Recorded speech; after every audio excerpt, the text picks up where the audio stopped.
پانی کو اللہ تعالیٰ نے اتنا آسان کیا ہے کہ اگر آپ کو یا مجھ کو پانی پینا ہے، مسجد کے باہر جاتے ہیں تو پانی مل جاتا ہے، تھوڑا سفر میں جاتے ہیں کہیں نہ کہیں دکان میں پانی مل جاتا ہے۔ اب پانی کو اللہ نے اتنا آسان کیا ہے کہ ہر جگہ ہم لوگوں کو پانی دستیاب ہو جاتا ہے، کیونکہ پانی انسان کے لیے بہت ضروری ہے تو اللہ نے اس کو آسان بنا دیا ہے۔ اب جو چیز انسان کو زیادہ ضرورت نہیں ہوتی ہے اللہ اس کو مشکل کر دیتے ہیں۔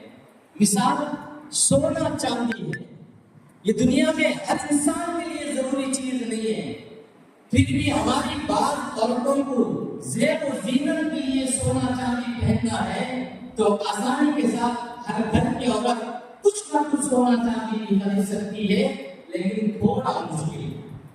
جتنا پانی آسان ہے اتنا سونا آسان نہیں ہے، کیونکہ وہ انسان کے لیے اتنا ضروری نہیں ہے جتنا پانی ہے، اس لیے اللہ نے اس کو تھوڑا مشکل بنایا۔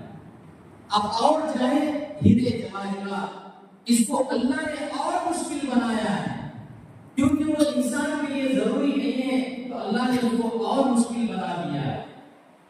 سب سے آسان اللہ نے انسان کے لیے ہوا، سانس کو بنایا ہے۔ اللہ نے اس کو اتنا آسان اس لیے بنایا ہے کہ انسان مسجد میں ہو، گھر میں ہو، پاک جگہ ہو، ناپاک جگہ ہو، بیت الخلا میں ہو، کہیں بھی ہو، اس کو سانس لینے کی ضرورت ہوتی ہے تو اللہ نے اس کو ہر جگہ آسان بنا کے پیدا کیا ہے۔ اگر اللہ سانس کو مشکل کر دیتا کہ آپ کو ہر 10 منٹ کے بعد مسجد کے باہر جانا ہوگا، سانس لینا ہوگا، تو پھر تو دنیا میں سب سے مشکل سانس ہو جاتی ہے۔ یہ ہر انسان کے لیے ہر وقت ہر لمحہ اس کی ضرورت ہے، تو اللہ تعالیٰ نے بغیر مانگے ہمارے لیے سانس کو آسان کر دیا ہے۔